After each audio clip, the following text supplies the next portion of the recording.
Good morning mga kumpare at mga kumare! Ayan na nga, samahan nyo kung bumili ng ferry at syempre pagkatapos ay pumunta na tayo sa Poblacion Sur para mamalengke. Tarang libutin natin ang Talavera.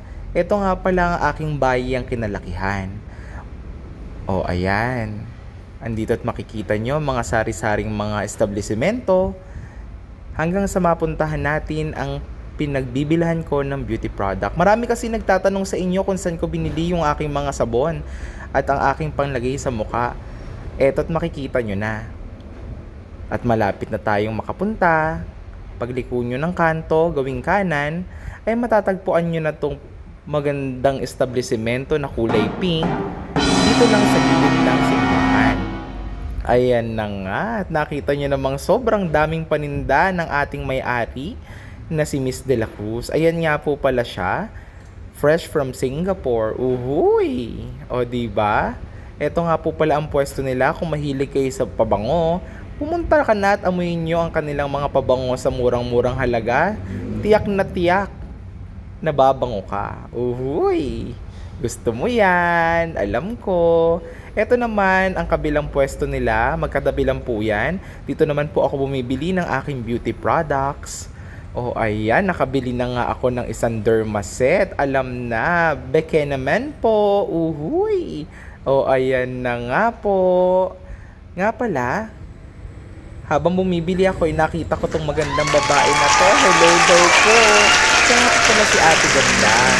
So yung nandito para pagbila ng mga customer na papasok. So hello daw po, sabi niya. Ayan, o diba selfie pa si ate. Uhuy! Hi ate! O ayan, at pupunta na po tayo pagkatapos nito. Sayang ang oras. Dumaretso naman tayo kung saan po ako bumibili ng aming mga ulam pang araw-araw. Ayan, nandito na nga po pala tayo sa Poblacion Sur. Gawing kaliwa po. Ayan po. Ayan na nga. Dito nga po pala ako bumibili kay Kuya Saldi. Halos kompleto na rin po dito at syempre presyong palengke.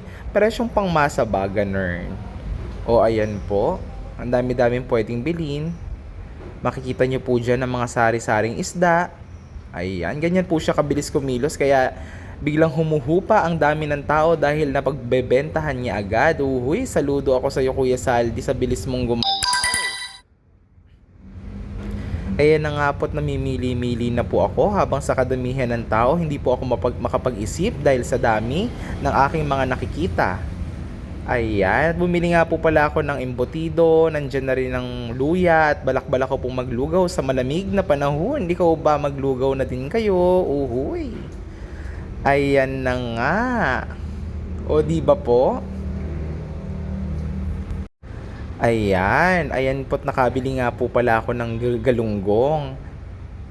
Ayan, murang-mura lang po yung per kilo dito. Sabi ko nga sa inyo, basta marunong kang tumawa at patatawarin ka naman. May ganon. Ayan. O diba natatawa pa si ate. Hi ate, tawan-tawa. Camera shy nga po pala siya.